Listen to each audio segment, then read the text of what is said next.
Vardzia, History Etched in Stone, Georgia.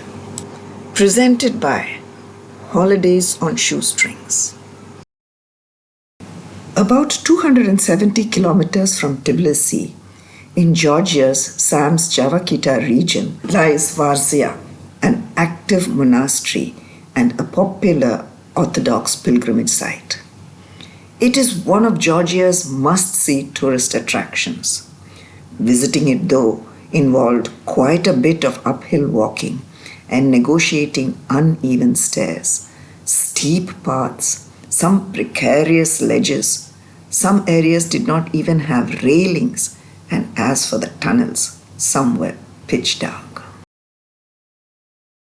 After poring over videos and write-ups for so long, finally seeing Vardzia in flesh and blood was every bit as magical as I had hoped. Inhabited since the Bronze Age and developed into a sophisticated monastic and defensive site between the 11th and the 13th centuries, Vardzia is a massive complex of man-made caves hewn from sheer rock walls of the Shoestrings mountain.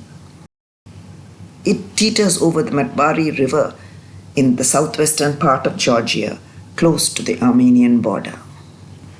The most distinctive structure we came across was the massive bell tower jutting out from the top of a rock shelf. It retains most of its original glory, though there was one very important missing piece that was taken during a Mongol raid: the bell. First conceived by King Georgi III as a place designed to accommodate up to 50,000 villagers to take shelter in the face of enemy raids. Vardzia flourished during the reign of Georgia's legendary female monarch, King Tamar. My guide was highly offended when I referred to her as queen. She went on to convert the complex into a self-sufficient city rather than just a place for temporary shelter. One of the first cave chambers we entered was the refectory. We were able to see the bench seating carved from stone along the two opposing walls. This arrangement ensured that no monk had his back to another. The rounded holes in the floor were the remains of bread ovens. The narrow channel on one side was used to direct the smoke from the wood fire. As legend would have it, Vardzia sounds like Akbar Vardzia, or I am here, uncle, a phrase apparently uttered by young Tamar after she got lost in the caves. Tamar is remembered in a rare wall fresco inside the chapel. She even had her own room at Vardzia, but she never lived here full time. A woman would not have been permitted to live inside the monastery. She only sheltered here once along with other women and children during a particularly vicious invasion. At its zenith, the complex had more than 6,000 rooms on 19 levels, a self-sustaining city that managed to protect itself from outsiders, but not from Mother Nature. It saw severe damage from an earthquake in 1238. Today, there are only 641 separate chambers spread over 13 levels, stretching from about 500 meters high and 500 meters along the cliff face. Nestled deep in the belly of the rock, the caves are connected by a labyrinth of tunnels, some more than 150 meters long, staircases and terraces. But what we got to see today was just a tiny fraction of the original Vardzia.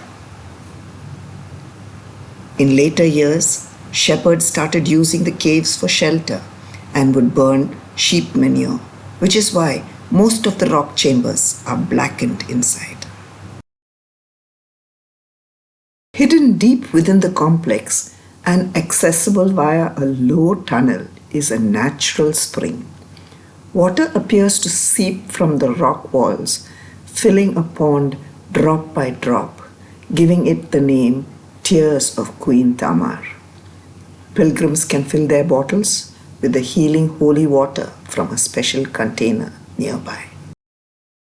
There were many shelters where the soldiers rested, accessed by narrow passages to make it difficult for enemies to follow, and with many dead ends to further confuse them.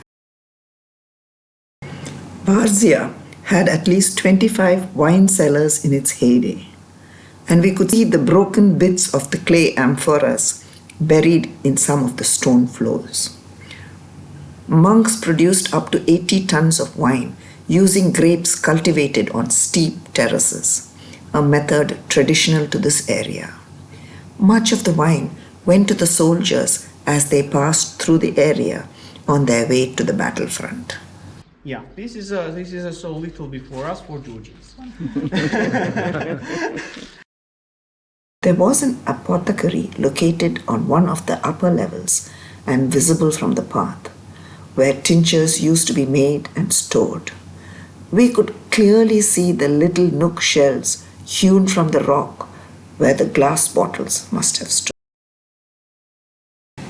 There was a secret passage, but walking through it was a nightmare, as we had to squeeze through at many spots, and I could hear a lot of grunts and curses up front as there was a lot of head banging. It was used by the Georgian fighters as it allowed them to appear surprisingly in different parts of the valley during the battles. A sure nightmare for the invaders. Not only that, but they were able to stock up on provisions even when besieged. Phew, back to daylight at last. Thank you for watching. If you liked this video, give it a thumbs up, subscribe, and tell your friends about it.